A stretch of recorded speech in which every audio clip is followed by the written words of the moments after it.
Nathan Cole had everything: wealth, power, and a name that commanded respect. But in the blink of an eye, his world changed when he heard a desperate scream by the lake. A small boy was drowning, and without hesitation, Nathan dove into the water, risking his life to save the child. As he carried the boy back to shore, a tearful mother rushed forward, and that's when Nathan froze. The woman standing before him wasn't just any mother.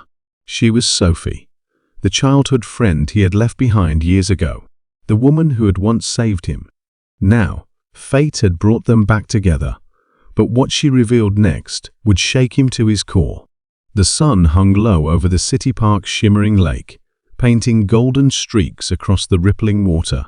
Laughter and chatter filled the air as families strolled along the pathways.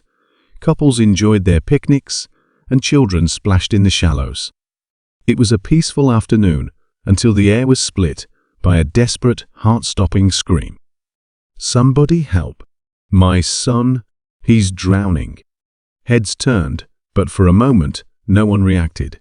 Panic paralyzed the onlookers as they saw a small boy struggling in the deeper part of the lake, his tiny arms flailing helplessly. The mother, a frail-looking woman with wide, tear-streaked eyes, was screaming from the edge, unable to swim herself. Just as she was about to rush in, despite knowing she wouldn't be able to save him, a man sprinted past her and dove straight into the water. Nathan Cole, a self-made millionaire known for his relentless work ethic, had been sitting alone on a nearby bench, lost in thought. The last thing he had expected was to be plunged into a life-or-death situation. But as soon as he saw the boy drowning, he acted without hesitation. The water was freezing, but Nathan didn't care. He pushed forward, his powerful strokes cutting through the lake. The boy's head disappeared beneath the surface for a terrifying moment before Nathan reached him, grabbing his small body and pulling him up. "Hold on, kid. I got you." The child coughed and gasped, clutching onto Nathan's arm in pure terror. Nathan swam back to shore as fast as he could, his muscles burning. When they finally reached the shallows, hands reached out to pull the boy onto dry land. His mother fell to her knees beside him, sobbing with relief. Nathan sat back, catching his breath, his drenched clothes sticking to him as he watched the woman clutch her son close, whispering prayers of gratitude. After a moment, she turned her tear-filled eyes toward Nathan. "You saved my son's life. How can I ever repay you?" Nathan shook his head. "You don't owe me anything. I just did what anyone should have done." The woman reached for his hands, squeezing them tightly. "Please tell me your name. I want to know who my son's guardian angel is." "Nathan," he said simply. Her expression shifted, her brows knitting together. "Nathan Cole?" Nathan blinked in surprise. It wasn't uncommon for people to recognize his name. His face had been splashed across business magazines and news articles. But something about her tone told him this wasn't just admiration for a wealthy entrepreneur. "You don't remember me, do you?" she asked softly. Nathan studied her, trying to place her familiar features. Her brown eyes, though now filled with exhaustion and pain, stirred something deep in his memory. Then, like a lightning bolt, it hit him. "Sophie?" he whispered. She gave him a small, sad smile. Years ago, when Nathan was just a struggling teenager, Sophie had been one of his closest friends. She had been there through his worst days when he had nothing, when he had no one. She had shared her food when he was hungry, given him a place to sleep when he had nowhere else to go. She had believed in him when no one else did. But life had pulled them apart. Nathan had been so consumed with building his fortune, proving himself to the world, that he had left everything behind, including the one person who had stood by him when he was at his lowest. And now, fate had led him back to her in the most unexpected way. "You're a mother," he said, still trying to process it all. Sophie nodded. "His name is Oliver." Nathan glanced down at the boy, who was still trembling in his mother's arms. He could see traces of Sophie in him, her kind eyes, her gentle features. "What happened, Sophie? How did you?" She let out a shaky breath. Life hasn't been easy, Nathan. After my parents passed away, I struggled. I worked as much as I could, but then I got sick. The medical bills, they took everything. I lost my home. I lost everything. She stroked Oliver's hair. But he's my whole world.